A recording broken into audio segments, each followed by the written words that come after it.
Hello, hello, bonjour, mes amis, gamers, and welcome back to the channel. Today, we're not just reviewing a game, we're embarking on an expedition extraordinaire into the wonderful, weird world of Clair Obscura Expedition 33.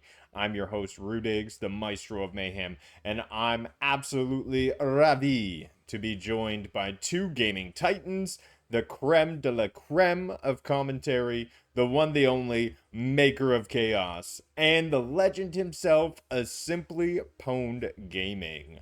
Woo! Welcome, guys. Oh yeah, it's gonna be fun, man. Yeah. Now, for those who haven't yet dipped their croissants into the cafe au lait of Clair Obscura, it's a magnificent debut from our neighbors to the east and brilliant minds at Sandfall Interactive in um that is not the right city, damn you AI. It is in France, Montpellier, I believe. They've concocted a gaming masterpiece and blended turn-based strategy with real-time action faster than you can say poutine. Well, we've all braved the bizarre from the humble beginnings to the epic endgame, and today we're spilling the beans, or should I say, le faves. So let's kick it off with those early hours in Act 1. Let's get into first impressions.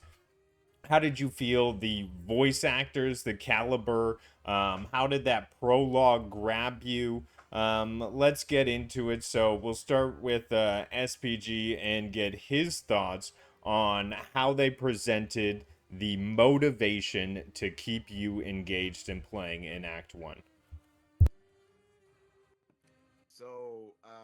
It's a quite interesting game, man.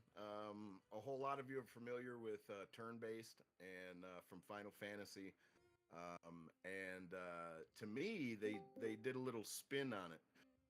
I know that this has been implemented in some other titles. It's not the first time it was done, but an active dodge and parry. It literally changes the way you would normally do turn based. You're just hitting your buttons and you're waiting for it's your turn. And that's not the way this is. It's very interactive. So right off the bat, that punched me right in the face. And I love the feature. I think that it rounds out the turn base, so it's a little more action oriented, and it was really well done. As of the story, man, the story is absolutely fantastic. Basically, at its heart, Clair Obscure is basically all about grief and despair. You're introduced very early on to what is called the Paintress and an annual gomage. And what that is in this world, apparently, the Paintress paints a number, and when that number's up, basically everybody dies. And the motivation to start with is one a character you're close with in the very beginning, or they introduce you to that previously they're close. They get gomaged, and then you head off on an expedition and to find out what's going on with the paintress, to find out why these numbers are counting down, and there's been like 100 expeditions, and all these expeditions, like they ended in failure. So like you're basically in the early game, following in their footsteps and figuring out where they failed and how you're going to try to continue. Um, it's really, really, really well done and super interesting. But the focus is on grief and basically despair throughout most of the game. It's really well done, man. What did you think of the early hours? Yes, and first of all, I want to give a shout out to Houston. Thanks for jumping onto the panel. We're just going over Act 1. So I want to say that instantly they bring you into a world that I will say is not visited very often, and that is France. I mean, how often can you say you're playing a game in France? So they got the Eiffel Tower in sorts in the way, but it's kind of obscured. So it brings you into that familiar place you want to explore, you want to learn more of. And secondary, the fact that everybody disappeared into these flowers means that it's not quite a death, it's a mystery, and you need to solve it. And it's something that you've, again, never seen before. This isn't like, oh, everyone just got like destroyed and dead. No, this is an age-based culling, and they turn into flowers. So instantly, like, these are all things you recognize, but put together, it's a grand mystery for you to solve. So I think they did a great job in hooking you in there. In addition, I will say the voice acting, putting Charlie Cox right as Gustav, right in the beginning, you are almost what is it, starstruck almost. You're like, whoa, is that Daredevil? It catches onto your voice. Shadowheart, if you're a gamer, instantly catches onto your voice, and you're kind of swept away by the caliber of the voice acting. And I think that was a great job in motivating you to play the game as well. Houston, welcome to the panel, and wanted to get your thoughts on initial motivation in Act One. How did it feel? How did the game get you hooked into it? And just give us a little synopsis on how you felt there. The way it got me, shit. Is the headset not working? We hear you. Am I coming through? Okay. Um, it hooked me on the fact of just in general, kind of the story of it, because it kind of felt like an original Final Fantasy kind of thing, and I've always been a big fan of those. The combat, I really liked it, and at first I didn't like the fact that they took away that you had default dodge and parry. So I like the fact it kept you engaged with that. It wasn't just you sitting back leisurely doing. You actually had to stay engaged with the combat and the turn system. The story itself, it was like, okay, I want to see what's going on. Why is this happening? What's the deal with the gourmage? You know, it it was all of that together that initially pulled me to the game wanting to do it, and then along with the visuals, the music motivated me with how in depth the character seemed, that there was more of a backstory to it than just, hey, welcome to the world, let's go do this. It was, you saw that there's actually, like, you're going to fight for something to save your future, to, be able to grow old with the people you want, including the one lady there in the beginning. I can't remember her name, but she was like, why do I want to bring a kid into this world that's just going to die young and not get to be with their parents? All these kids constantly getting orphaned each year, and you also had people that were like, they're our future, we still need to bring them in even though they're going to have a short future. It was just that kind of deal brought me into it, because right out the gate you felt high stakes in the fact of, you need to get to the end of this, you need to find out what's going on, you need to stop it. And that's what primarily drove me to it and wanting to see it. Awesome. Great synapses. Definitely a lot of high emotions. The stakes are there. And yeah, you want to save the future generations of humanity. So there is a lot at stake here. Maker, is that there? I see you with Switch the Deafen. Yeah, I wanted to get your perspective on Act One. You know, grabbing a gamer in that first 20 minutes is the most impossible thing to do these days. Why do you think that Sandfall succeeded here? Um, I think they did like it gave you an intrigue of like I was more intrigued in the world itself, like what is this like being that is causing the gamage. Um, I guess I kind of knew where it was headed straight from like the beginning. They're like because they implied like this is the last time that you're going to like see her. Like everyone's like there's like people doom and gloom, and I'm like there's gonna be like a mass calling or like uh I kind of could see that this was coming.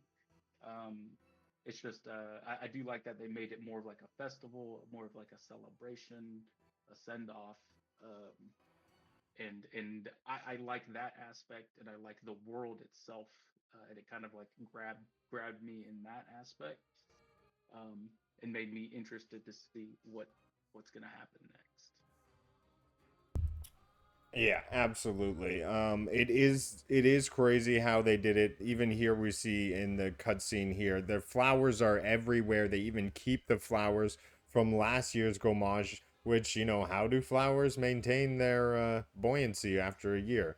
Must be a crazy world. But moving on to Act 1, you go into the expedition, and I'm want to touch on different parts of the expedition in Act 1 here with each of you here. So, SBG, what did you feel when you first met the man in the white cape? Okay, so I was thrown off in a few different ways. Rudigs explained to me that all French people look alike, so that's why I was a little confused. I thought, I thought the guy on the beach, the old man that like messes up your journey in the beginning. I thought that might have been an elder Gustav.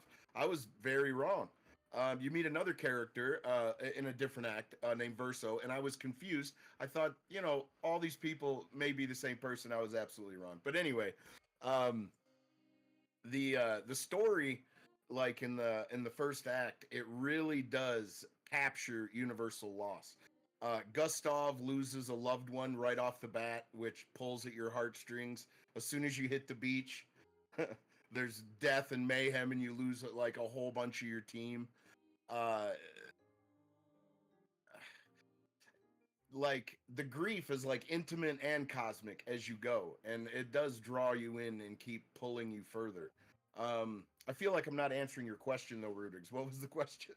How did you? No worries. It's you're setting the atmosphere. It's definitely filled with that. But how did you feel when you first landed ashore, thinking you were going to go on an expedition with all of your party, which was absolutely massive, and then you were just met with another human, which completely bends the laws of this world, who's old, and then he just starts murdering you with magic. Like, Yeah. So for lore wise, nobody's supposed to grow old. So when you hit the beach and you get introduced to this character, you're like, he shouldn't even exist, as Rudigs was just alluding to, and he's so OP. Like everyone, almost everyone dies instantly. It is a shock, I think. And all these things added together make you want to keep going to experience the story even more. And as I said, as you go, I was thrown off by many things. So I really like the motivation that they baked in to Act One, and the realization that you're not alone in this world, so to speak. Like there's other stuff going on, and just the way they kind of tie that in um, to like the cosmology of the world that they create is really really cool. Um, I really uh, I really liked the hand drawn like animations that they do for the attacks and stuff. I really thought they did well early game for giving you ways to expand your character and make him feel more powerful. And as you learn the systems, because in Act One they teach you a whole bunch of systems, and they continue to teach them to you all the way into Act Two. So quite robust there. Absolutely. Now, continuing along Act One, Houston, how did you feel about Gustav and his addition? Why do you think the developers added Gustav and his story importance there? And be free to spoil anything. There's a spoiler alert on the stream. I would have to say um, that it was at first it was okay. This is your main character. Okay, you know, you meet the gray-haired man, and you're like, what the hell? And of course, like SPG, I'm sitting there thinking like, wait, is that an older Gustav? What the hell's going on here? So confusion and stuff. And then as it goes, you find out that it's, you know, that's not Gustav. And then when you lose him, you know, like all of us, it was what the hell? You just killed the main character. Wait, what? Hold on. What's going on here? And then as you get a little deeper, you find out it's he's put there, you get attached to him, you get invested in him, and you lose him. It's just more adding to teaching you of grief and so forth and so on. And it shows, you know, the further lesson that it's everyone in there's dealing with grief in a different way. But yet at the same time, you're in the back of your mind, you're still like, why'd you take this character away from me? I was invested in this character. I put stuff into it. What the hell? So a part of you is frustrated, but at the same time, it's teaching, grief and how to deal with it. And at the same time, I'd still much rather have Gustav than Verso, but I'm pretty sure we can all agree to that. And Those who come it after. that yeah, you got used to what he was saying at this, his mentality and everything in it. And it still wanted me to see the game through and everything. It didn't put me off, but it was like, why? Why'd you do this? Y'all writers got some big balls, but why'd you do this? Yeah, absolutely. It was definitely a bold move. I can't think of another game where they've taken the main character and just destroyed him after getting you so emotionally invested in him. It was absolutely a bold move, and they kept continuing to make bold moves like that in Act Two, and we'll get that down to that as well. But Maker, I wanted to get your perspective on what you thought of Mayel's transformation, her becoming the forefront character. Did you see that coming in the beginning of Act One? And how did you feel about the transition of protagonists? Did it work for you? Were you excited to play Act Two? Um, And feel free to try to answer I any of those. yeah, I kind of saw clues towards it. I didn't think that they were gonna kill off Gustav per se, like until I would say until Wilson kind of hinted at it accidentally. He's like, "There's a mission for Gustav. You might want to do that before beating Act One." And I'm like, oh, I'm like, he's gonna die, isn't he? It was my first reaction to that. But yeah, no, there's like hints like in all in Act One where like the campfire scene where Mael it like freezes time and like only she is able to see the people. I was like, okay, it's lining her up to be like either like the main focus or the because she has something no one else does. Everyone else feels normal. Um, I guess normal as can be in this world. But she's special. They mark her as special. There's gonna be something happening with her, and you do see that especially by the end of Act Two, you you realize that she's very very special and key to the whole plot. Absolutely. I would say Act Two is definitely where the story really picks up, and in my opinion, this is going to be the hot take of the review. I think the game story wise should have ended at the end of Act Two. I feel like defeating the Paintress Agree. should have been the end of the game, and they saved the Gamage and all the people. I did not like the meta twist that it took in Act Two. So we'll continue the story. You're obviously in Act Two now. And you continue this expedition. You find out lots about all the other characters. Want to get each person's perspective on your favorite side character to use and why. I, for instance, will start off with CL. Definitely was first to use her. I thought she was really, you know what? It was just all the different mechanics. The card one was the easiest for me to understand. Stack cards, do damage with the opposite. Switch to Twilight, do more damage. Flip it to somebody else, double their damage. It was simple for me to understand, and that's why I stuck with it. I really took CL to the end with me, even to my final build. So that would be my highlighted character selection of those. SPG, who is your favorite character other than Mael to put in your party? Verso, that's probably a hot take as well. But I put and invested so much time into Gustav that I wasn't willing to let Gustav go. I was unwilling to deal with the grief of the loss of that character, so I continued using Verso, because a lot of the stuff that you build up in Gustav transfers to the Verso character. So I I used Verso, man. But it plays into the overall story, which is super interesting.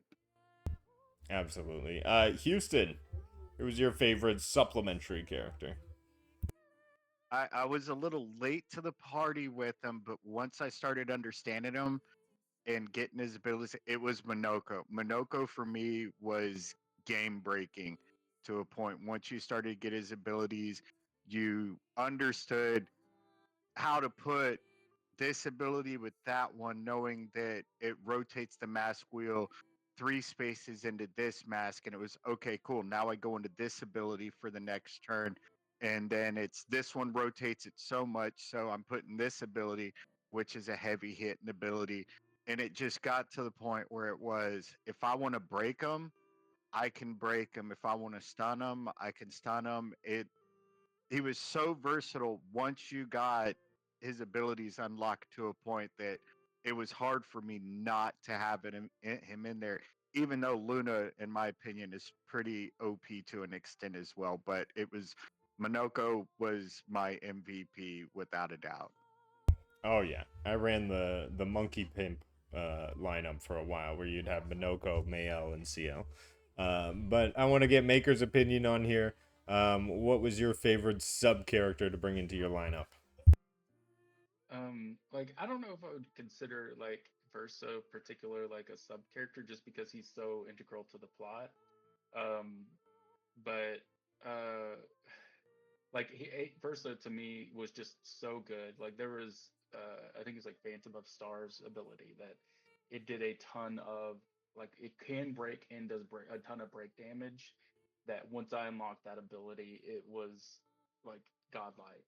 Especially when I eventually found a weapon that automatically started him in S stance, so it only costed like five. I think it's costed five to cast it, and instead of nine, and so yeah, it just uh, he was super strong. But I really like Minoko. I put him in mind just because it reminded me of Final Fantasy VI. There was a character in Final Fantasy VI that has an ability where it mimics the attacks of, or it learns the attacks of the enemies. You used to, whenever you encountered an enemy, you could send it with that enemy to learn its moves, and then the next time you ran into that enemy and defeated it, he would jump back into your party and then have that new ability. So it reminded me of that, and I really like that. You know the designer of Minoko had a foot fetish, though, right? Why else was he collecting feet? And collecting feet, yeah. Yeah, Tooth, toothpick feet. They point that out. Why are all the feet pointed? yeah. I don't know. Yeah.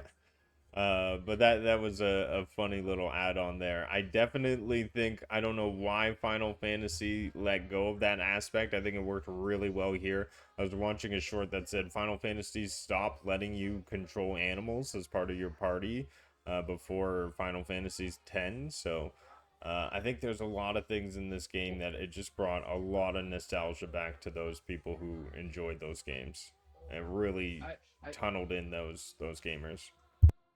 I do think there was a lot of creativity with the some of the earlier Final Fantasies that you really don't see as much today. And I do wish that they would maybe go back to the drawing board with turn based and change some of those things. I attribute that to the shroom shakes no longer being sold in Japan. Darn. You didn't have any of those while you were there, did you, Maker? No, they stopped it after. Yeah, they stopped it at I the didn't even know they Olympics. were. Yeah. I did not know that those even existed. So Well, getting into Act 2, I want to jump into one of my favorite parts is you finally confront the Paintress. I want to get everyone's perspective here because in my perspective, like I said, the game should have ended there. I did not like the meta twist the game took where now you are aka Super Mario jumping into a painting and solving this painting's issue. I thought it took away from the aspect. I don't quite understand why 33 was even a thing at this point. They were just wiping people to what, entertain Verso for a little bit, and create this mystery for him. I'm not too sure. I feel like more should have been fleshed out there, and I just dislike that they threw away that story string or just didn't really explain it enough for me to be impacted. So I want to get everyone's perspective on how they felt with the Paintress. This is obviously a very pivotal moment where you learn all about the world and what's going on. SPG, jump into your perspective. How did you feel with this development in the story?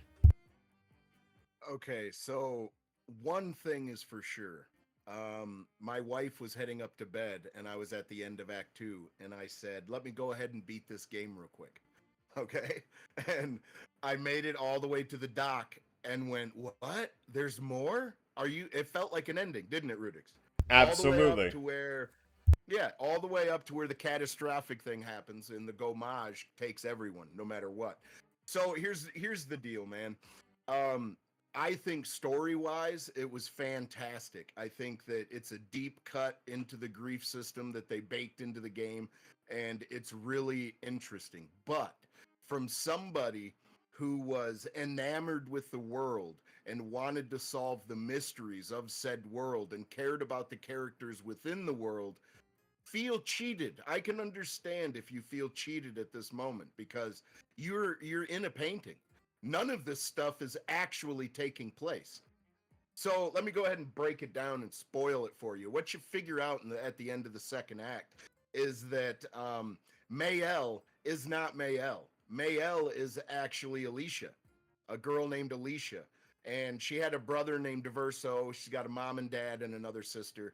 And anyway, a accident happened or something took place and there was a fire. And it horribly scarred Alicia to where it messed her face up and stole her voice box from her, so she can't even talk. Um, and Verso saved her, but died. He fell trying to save her from the fire. So this family that lives in France, um, they are in mourning for a son, for a brother, and in this world, paintings can be magical. So, like, it's almost like creating a matrix in a sense, if you can wrap your mind around that. So, Verso, before he died, he made this painting, and he made all these characters. And because of this family's grief, instead of dealing with, the loss and the pain that was in front of them, the mother injects herself into the painting, and she does it to get away from the grief and to experience Verso again, or a version of him, what's left of him, what's left of his essence. And she goes into the painting and loses herself. She's the paintress. The guy on the beach that you meet in the very beginning that messes everyone up with just a few sword swings, um, that is Papa. That is Verso's dad. And he goes into the painting to try to get his wife back because she's going to spend so much time in the painting, she's going to end up dying. Anyway, to make a long story short, uh, Alicia goes into the painting to try to get her mom and dad, and to try to deal with this grief. When she injects herself into the painting, she gets painted over. She gets painted over anew as Mayel. She's warned in the cutscene that she's going to be painted over if she doesn't concentrate, and she gets painted over as Mayel. And what's super interesting about the grief and the despair, you follow all of these expeditions all the way to where they fall, and for those that come after, they're all trying to make it to the paintress. And anyway, Mael, she's given a brother, a surrogate brother, Gustav. And at the end of the first act, you lose Gustav. So at the end of the first act, the developers are teaching you about loss, and you're also, Mael is learning loss, grief, and trying to get over it as she's going through the motions of this story. And Anyway, you defeat the paintress and you go back and you're having this big celebration and you're telling everyone Gustav misses you. Sorry, he didn't make it back, but I saved you all. And then you find out that the paintress wasn't the villain or wasn't what was even causing the gommage. And then a mass gommage happens and it takes everyone.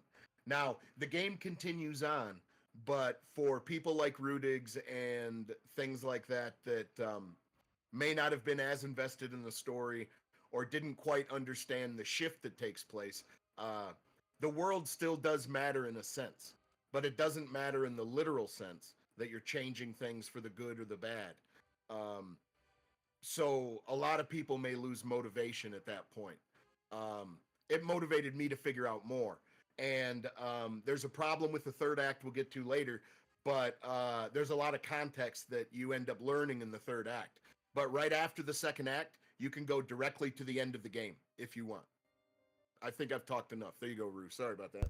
No worries. No, it's a good synopsis over everything, and sort of that the echoing theme is more than just the story; it's the emotion of grief, and I think they teach you that in many ways there. Houston, how did you feel about the ending? Maybe you understood more parts about it than I did. I call it the ending. It was the end of Act Two, where the paintress no longer does the 33. The gommage is no longer a thing, and the game continues down a different story path. How did you feel they handled that? At first, yeah, I I kind of knew there was more to it because SPG was like, wait till you see the end of Act Two, another fucking mind blowing. What the fuck? That's all I'm gonna say. And I was like, okay, so we're gonna get another shocker like the first. I wasn't expecting that. That that was a complete take my knees out from underneath me, punch me in the gut. Like, wait, what? Because that was an ending. You beat the paintress and all of that. And at first, yeah, when I like referring to as the snap because that's what it makes me think of. All of a sudden, Verso's reading the letter, get your mind rolling again. Like, wait, what? Huh? And then there it happens. The boom, the big gourmage. Here it comes through, and it starts wiping everybody out. And I'm sitting here like, wait, what's going on? And then you see that next scene where it goes back, and it's Alicia, and you find it out that it's okay, yeah, it's all in a painting. The mother went in there, and then it starts pointing out the context to it. And to touch base on USPG, gray haired man on the beach wasn't actually the real papa, like we all thought at first. Um, because it states Mr. Stranger. when you're in there talking um, with Alicia's sister, Claire, please, or whatever, how her name's pronounced. Um, and then you understand more the numbers that she's been in the painting so long, she's getting weaker, her painting powers are getting weaker, and the chroma, which is paint, it's getting weaker, so her writing the number down, it's her saving anyone under that is who she can save, because as it's said in that context with Alicia and her sister, that her power is getting limited, and so she's only to save his newest creations, not his oldest. And that was the marking for the time frame going down. It was any creation under that she can save. She can't protect the older ones. She's not strong enough anymore. And all that, then all the pieces start coming together. And her papa, which you find out later on is actually the curator, is the reason why he kept motivating her to do it, was helping her, like when they first hit the island. And she talked about, like, we've been training, oh, it's not going to go so easy this time, do we have to train again? That was her papa making her stronger to actually beat her mother, because her papa wanted his wife out of the painting. He wanted just to destroy the painting, be done with it, rip the band-aid. General male mentality when it comes to stuff. Rip the band-aid, get it over with, bitch about it, yell about it, scream about it, get over it. Whereas kind of the more generic deal when it comes to the feminine side of it is like grieve, work through our emotions. But Mama's gotten trapped in the emotions of it. She doesn't want to let the painting go. She doesn't want to let her son go. So she has a painted family in there. That's where Verso is, the painted version of her husband, which is there to protect anyone coming to stop her. And knowing that, then it's like, okay, well, what's the deeper lying context here? Even though I feel the ending of the game's already done. So a part of me still wants to go, while the other half of me is like, wait, we just saw the ending. We won. It's over. Hoorah. We beat the villain. It's good. But then you find that next layer level to it. And then of course in Act 3, then it's okay, now you're going to actually stop the true person trying to destroy the painting that was killing everybody, but it's it all rolls back to grief, and each person's grieving in their own way. And if you did find the section, which I don't know if you went to it, Rue, I think you might have overheard me. Um, no, I think you did go there. Telling David, after when you start Act 3, make sure to go to this one place. It'll add more context to the story. And you go and see Alicia's sister and find out that she's been a part of it, that she's drained in there. She's lost herself in the painting just because of being in there so long. But it did crush me at a point of like, I really don't want to play no more. But the other side of me was like, I want to see this story all the way through. What are y'all hiding? Oh, well, I think that was a great explanation, especially if people didn't understand, like me, those fine details of why the numbers and her power and the double families that were constantly going on. Like, let's face it, it was in French. It was going to be confusing if it wasn't your first language. So there. Now, I'm not saying in the literal Get your sense. baguette and hold on. Yeah, but there was some confusing aspects to it. Now, Maker, I want to grab your perspective if I can. How did you feel at the end of Act 2? Storytelling wise, did it motivate you to finish Act 3, or was it just us also beating it that motivated you? I mean, I wanted to see the end, and I wanted to see like the reasonings behind everything. Um, and I think like the issue I more so have is like once you find out, like it reveals that it's all like a creation, then it makes like it moot, especially with one ending, like or like all these characters, like it then made me not want to care about them because I know that they're not real type deal. um because to me it's like these are just figments, they're fragments of someone's like thoughts. It's not like necessarily a real thing. um and then that to me takes away from, I guess, who they are as a person because they're not, as in we're not real. Yeah, the um, stakes are dropped a little bit when you're yeah, like, oh, okay, well, this is all inside a painting.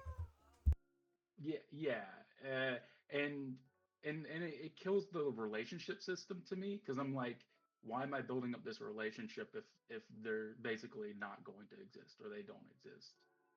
I did like the inner politics between, I guess, the like the dad is trying to stop the mom to get her out of the painting. And so like, yeah, as Houston said, he was the curator, and he was helping them to try and stop their mom. And that's why he became the bad guy in Act 3, to get her out of the painting as well. And it is all about grief and is about like getting past that. I almost feel like they went into it a little too much. Um, I also think that like some of the side content, story wise, is uh, I hate that some of it's locked behind such hard difficulty, or a lot of the side content is makes, I would say, makes the ending even worse. At least for me, because by the time you do learn this context and beat these harder things and then go back to the main ending, you beat the boss so fast that you don't get the full like bit, because I watched someone beat it and they were playing it fairly early after beating Act 2, and I didn't realize there was dialogue in the middle of that fight. I'd got none of it because I like two shot the boss.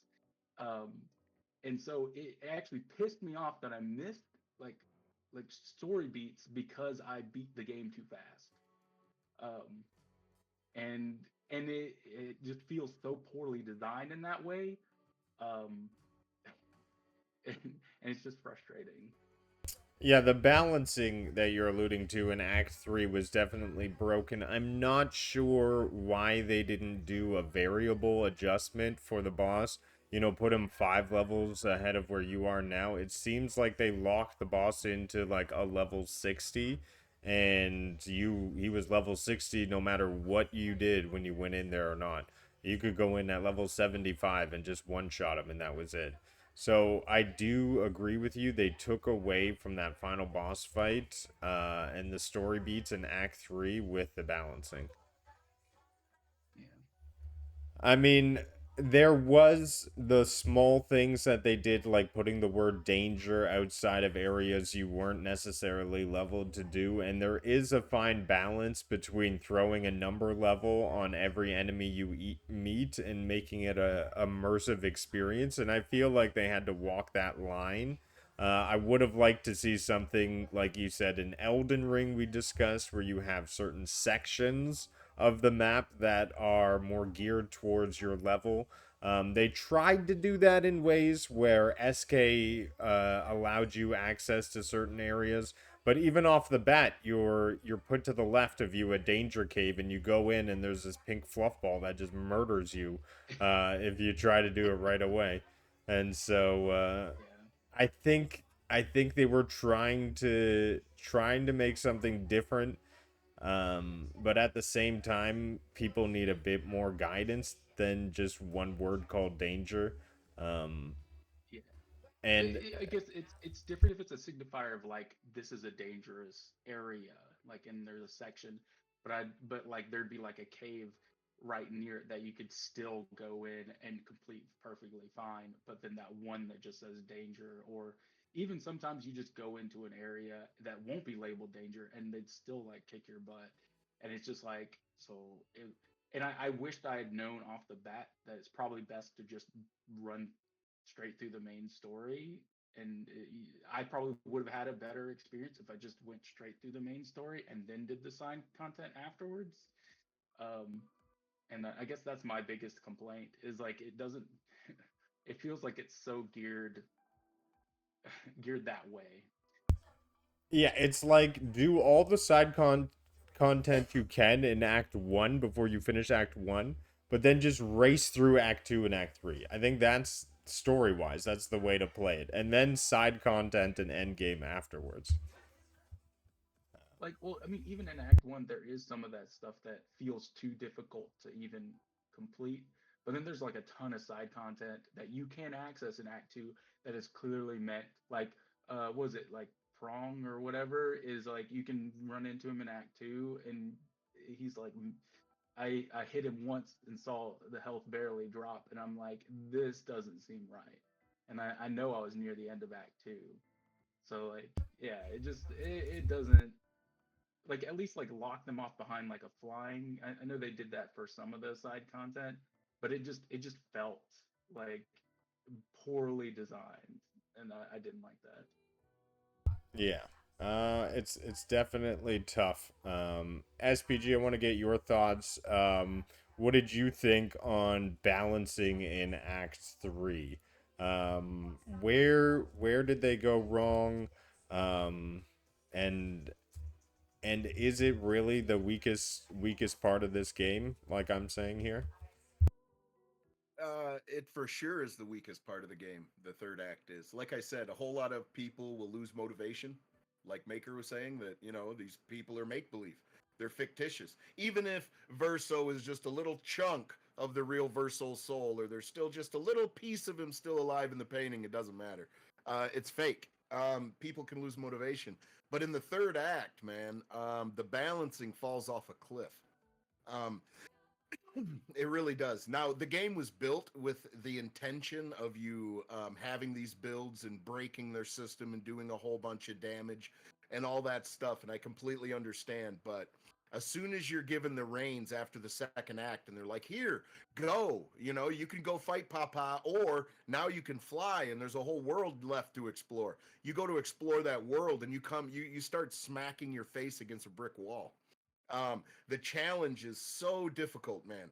And I can parry and I can dodge, and I was doing a lot of damage, but I got to level 68 and I was climbing the tower, and I could not beat it. I couldn't. I would have to have a perfect run where they didn't touch me. And they have you can mimic, or you can memorize their attacks by sound for some of them, and others you can just watch their animations, much like a Dark Souls game.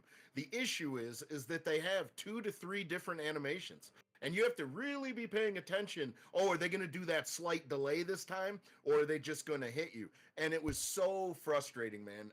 So many people might get to the third act and just stop playing. I think that's possible. Um, they did a good job early game and all that stuff. If you were like 5 levels above where they wanted you to be, you don't really have any real issue if you know the systems and how to finesse them a little bit.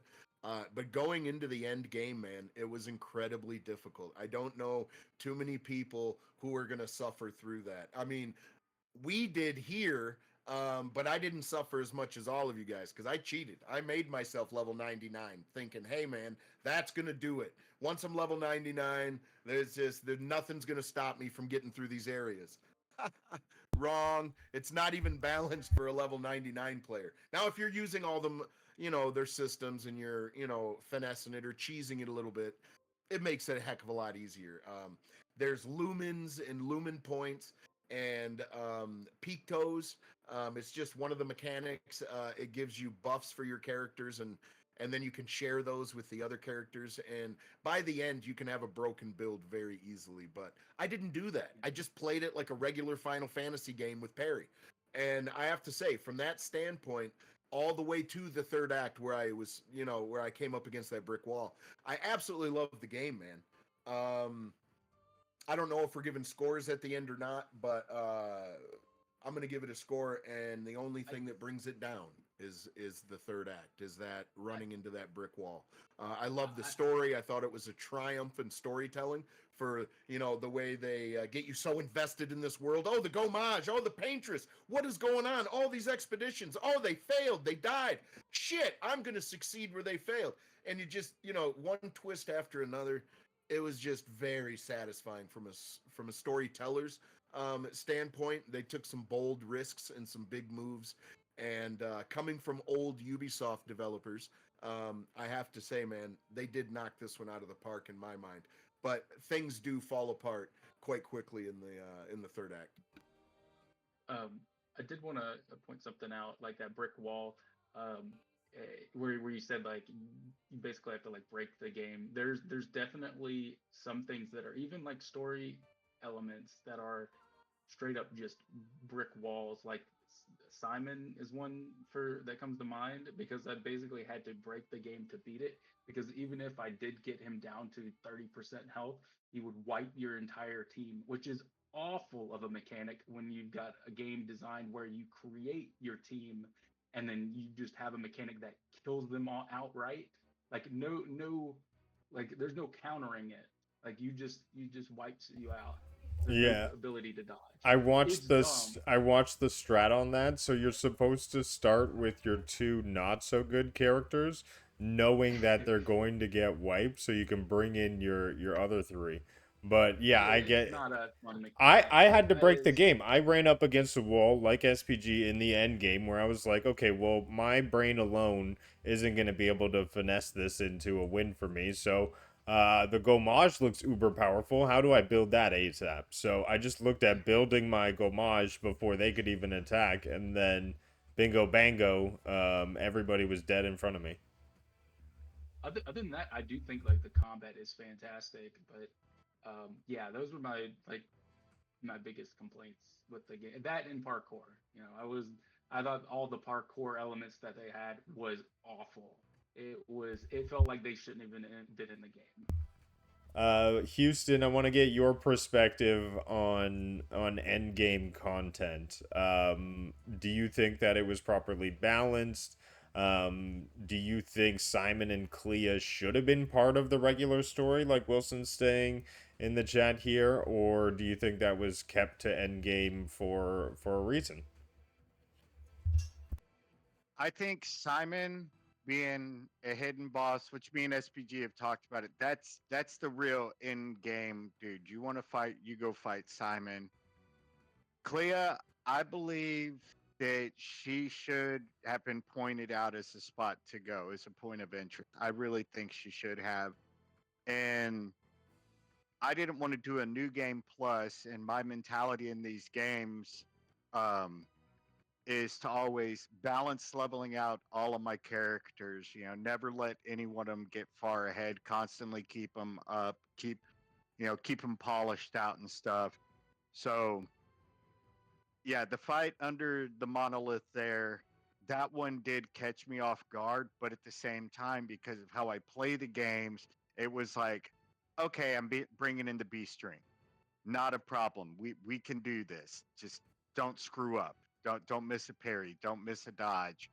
Um, but also to the other point was with, like you said, the scaling of the end of the game. I wish they would have done something else with that, because I wanted to do everything before that. I fought for what, 5, 6 hours to climb that tower, smashing my head against the wall. You know that that's like one of those montage arcs where you have the hero, he's hitting the gym, he's running, he's doing all of this. Rocky's punching the steaks, the cows, and the meat freezer coming out stronger.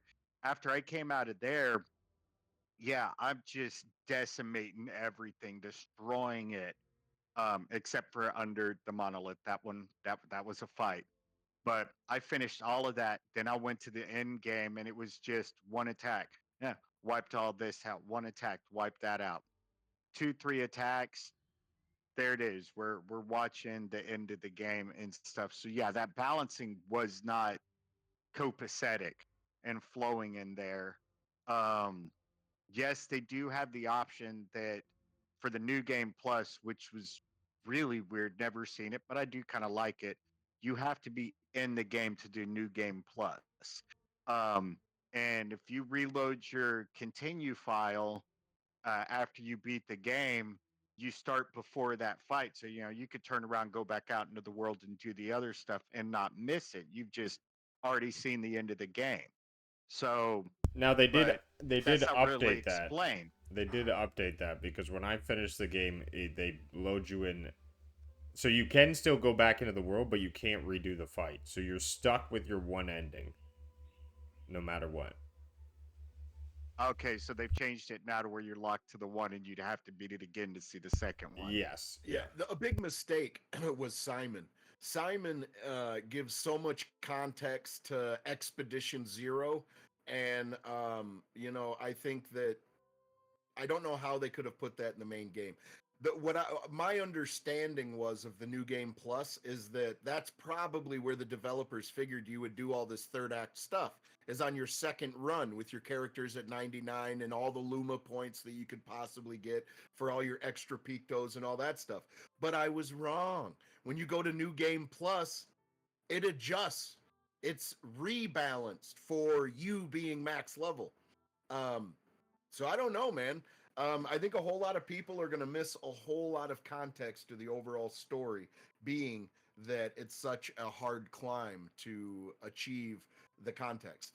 Simon is great context. Claire is great context, or whatever her name is, but the older sister. But it's just so hard to get to those areas and to actually get that context. Um, but as Maker said, if you if you climb that mountain or you get your head through that brick wall, finally you'll go to the end boss and you'll one shot him. Like, it's supposed to be a multi-tiered fight with Yep. multiple modes, just like, you know, a lot of Dark Souls fights are. They have two tiers or more, and you go in there and do one hit, and you just do one animation, and it's over. The fight's over. Go to the second part, one animation, the fight's over. So they definitely missed the mark on the balancing in the third act for sure, man. I think. Yeah. Yeah, Yeah. the fact that you're given the free reins, and like you said, it's you're thrown off a cliff on all of these other ones.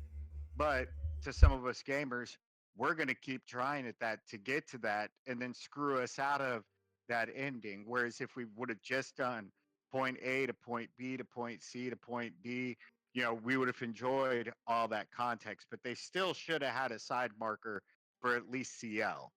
I don't know if They any don't of even. you I don't know if any of you have ever climbed a mountain in Skyrim. You can take a path that takes you right to where you're going, or you can jump like an idiot for a whole bunch and try to jump there. That's what Yeah. I do. So yeah, Yeah. yeah. So so speaking to that, like I think that's the scaling is really the issue because by the time you're like 99 or like even like not even 99, like in the 80s, you will be doing millions of damage. That is the problem. If they, drop the scaling down to where, yeah, I guess you're doing less damage and you maybe less of these combos, like have require one instead of the other type of deal. You potentially you could and lower the health of some of these later end game bosses, then you won't be doing so much damage on the final boss and you can actually have it be multiple turns to beat the boss. Yeah, it's all these wild multipliers, right? Because if you time something by 200%, then you multiply it again by 2, and then you're already doing so much, and it's already a critical multiplier, and you got to like it was too many systems, and the scaling just went out of control. You could make it just go Well, bonanza. even if you compare it back to being a completionist on like Final Fantasy VII, the original Final Fantasy VII, that final encounter with Sephiroth at the end, it it was still a Hours. relatively challenging fight. Even it didn't matter whether you were level 50 or you were max level and stuff, which yeah, you understood certain spells in this better, but it was still a challenging fight. It wasn't you walked up to Sephiroth and like, what up? Dropped a lightning bolt on him and just cooked him to ash. And it's like, all right, roll credits. Let's get out of here. Well, we are at the hour, and there's still three things I want to get through, so bear with me here. So I'm going to start with music. I want to get everyone's opinions on this guy from SoundCloud, a music teacher who just got picked up and they went with it 250 tracks later.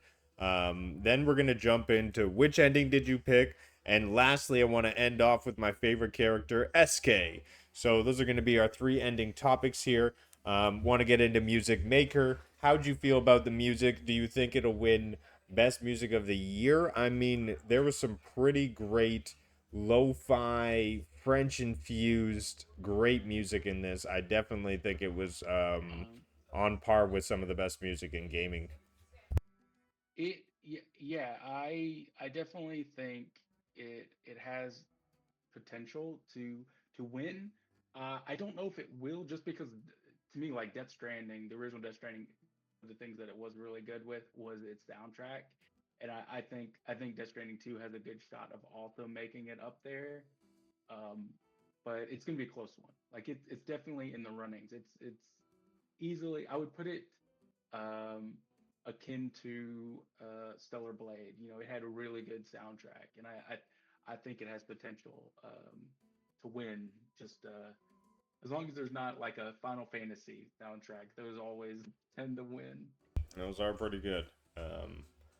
All right, Houston, how'd you feel about the music?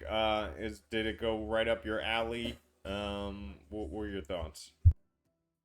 Music to me was out of the park, a 10 out of 10, especially with the way some people probably didn't notice it, but in the battles, the music itself would ramp up and they would actually have it set to where as it came to the end of the battle, the music would actually calm back down. So it'd have an apex to it. And this, it wasn't just it's blasting a track and then all of a sudden, okay, cut this other track in. It was fluent movement through it. That the passion and the energy for it, in my opinion, was amazing. I feel it should win. Yeah, we still got a good bit of the year left of what comes out. Extremely blown away considering it the fact that this is a guy's first time ever scoring a game, and that they pulled him off of Facebook. He submitted a track and they pulled him off of Facebook and started composing, bringing people in to help him achieve what he wanted to with it. Like, to me, the soundtrack phenomenal. I actually find myself at times when I'm doing stuff around the house, I actually have the soundtrack queued up on Spotify playing because I like it so much. Nice, nice. And SPG, I'll get your thoughts on the music. Really good, man. What a triumph for that guy to come out of nowhere and do such a great job. It will be nominated for Game of the Year probably, and for music. But will it win? I don't know. But I think it's got the nom, and it probably deserves it. You know. Absolutely. We'll get into everyone's ending they picked. I was not a big fan of Verso throughout the whole thing. Kind of think he was a bit of a bitch. But that was just my perspective on the story. Obviously, there was a lot of emotions. I'm just joking around. But I picked Mayel to end it because I wanted to live forever in this painting, or else what was all the goddamn point of doing all that work? Um, but that ending was horrifying. You end up aging with Verso, and he is in a terrible state. He looks like he regrets everything he's ever done. He plays the piano. At least everyone's still alive, though, so everybody's happy that you did save in the world. But then it turns that Mael is far gone, looks very painted over, and it ends with Verso saying, let me die," screaming into the air, which is absolutely traumatizing. So that was the ending I got. I wasn't a huge fan of it. I definitely understand why the other one was more of a complete ending, although both, in my opinion, were very sad. So we'll jump to Maker. Which ending did you pick? I picked the one, letting Verso and his creations, die with him.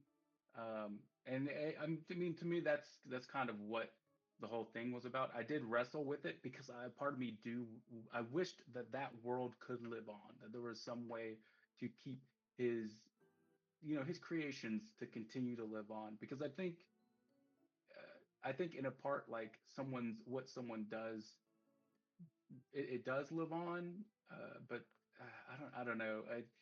I don't know the exact. I think that's one of the things that I wish it did more was explain the world outside. Like, are they able to keep that painting going? As as it is his creation and just leave it in existence. I know there's the temptations to do the things, but yeah, I don't know. Yeah, I think it is best to let go and move on, and that's the key thing. Yeah, but there goes all your work. Just got erased. Anyways, I'll digest that. Houston, did you pick both endings? Because I see you beat it twice. Or Yes, did you pick Verso I both was times?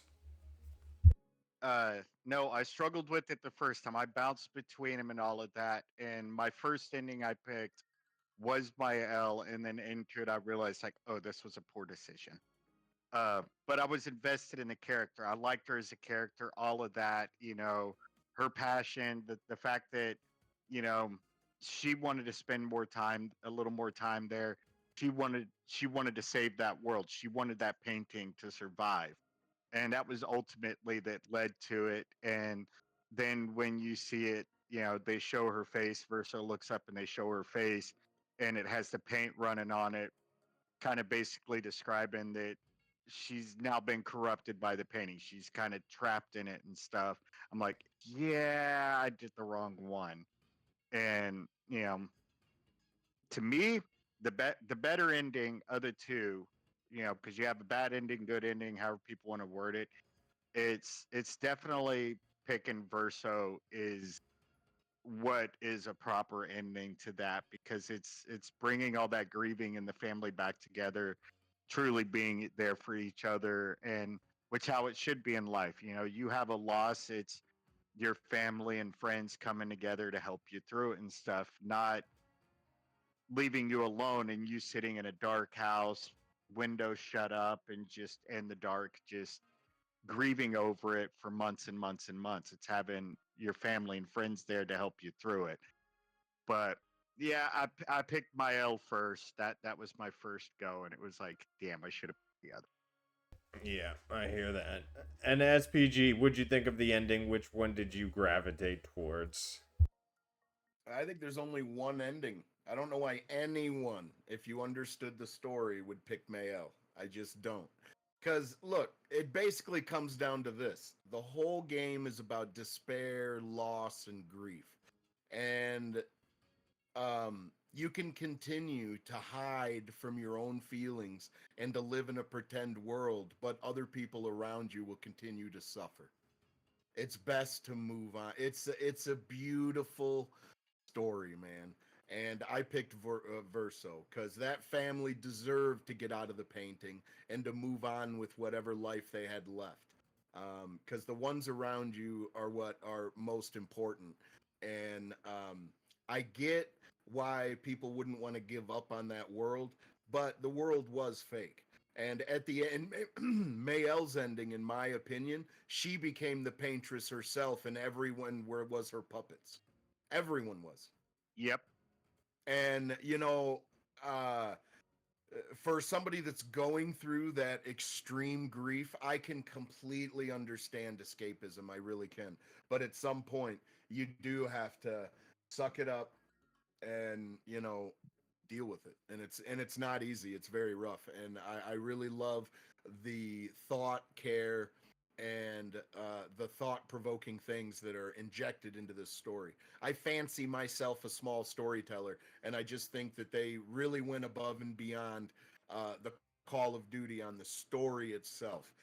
It's a Agreed. tight 25 or 30 hours of gameplay. Way more if you want to climb those mountains. But for anyone that watches this and decides to play it later or whatever, I would definitely rush through the main story, is what I would do. Because all that side content is really cool, but it's very frustrating, and it kind of ruins the end fight if you do it that way. But I picked Verso, and I think all you should too, is what I'm saying. Well, I think it was Sven Winkel who called it out, the CEO of Larian Studios, when he did a speech at the Game of the Year Awards. He said he's already seen the Game of the Year for this year, and it's a game that just made a game because they thought it was fun. They didn't put crazy marketing dollars. They didn't do it to address a certain group of people. They just made a game because they wanted to make a fun game that they would play themselves. And I think when it comes down to it, it was a very small team. It was a passion project, and the end of the day, they came out with a great product. And I think it shows that when you make a game by gamers for gamers, it's a different product than a marketing tool to extract as much money as they can from you. Like you said right there, Rue. Because I'd mentioned this to SPG. I'm like, dude, I'm on the fence on buying this game for Steam, just because I feel I'm stealing from them playing it on Game Pass. And I ultimately did buy it on Steam because I'm like, they deserve the money for this game.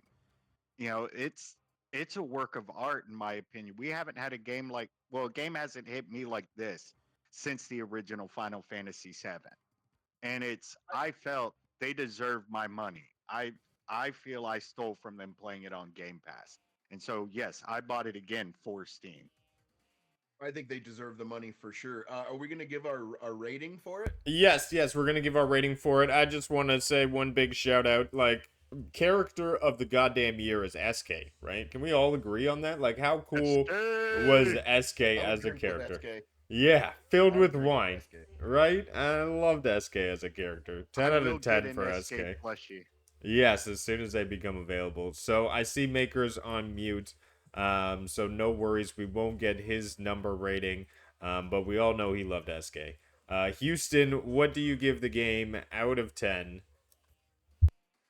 As if it wasn't for the scaling deal, the game would be a 10 out of 10 for me. But the scaling part on it, it takes a little hit, so it gets a 9 out of 10 from me, just because of the scaling part. There we go. And Simply Pwned Gaming, what would you give it? Uh, he just took the words out of my mouth. That is exactly why it's a 9 out of 10. It would have been a 10 out of 10 for me if it wasn't such a arduous trek to get all the context at the end. Um, I think that this game will be nominated for Game of the Year. Will it win? I don't know, but it's a 9 out of 10 for me, and I think it gets the nom. I agree. It'll definitely get the nom. And if it was last year, there'd be no competition. But they had DLC up last year as an actual game. But this year, I mean, you got Death Stranding, you got Ghost of Yotai, you got KCD2, you got a lot of heavy hitters we didn't have last year. So it's gonna be tough. But hey, I think a passion project with a new way of playing video games, reimagined, those titles that always break ground on something new tend to win, like a Baldur's Gate 3. So I do have faith, and I'm gonna put my words behind it. I think this one's gonna win Game of the Year, and I will say, I won't take a full point off for scaling, because I understand to one extent where they're like, okay, for people who just want to finish it and get the story done, there's an easy path to do it. So I'm gonna give it a 9.5. Not everything can be perfect, and there was no photo mode, but I'm sure that'll come in a later update. So there it is. Scores across the board. Definitely a title worth checking out. But yeah, One more thing, Rue, too, go for it. is this just goes to show you can make a great game without leaning towards any of the sexism side, like the clad outfits, this hanging out, pandering to any side of the spectrum, whichever way you want to take that. And it just goes to show you don't have to have that stuff to make a great game. It just has to be the passion of the people behind it and making the game. Yeah.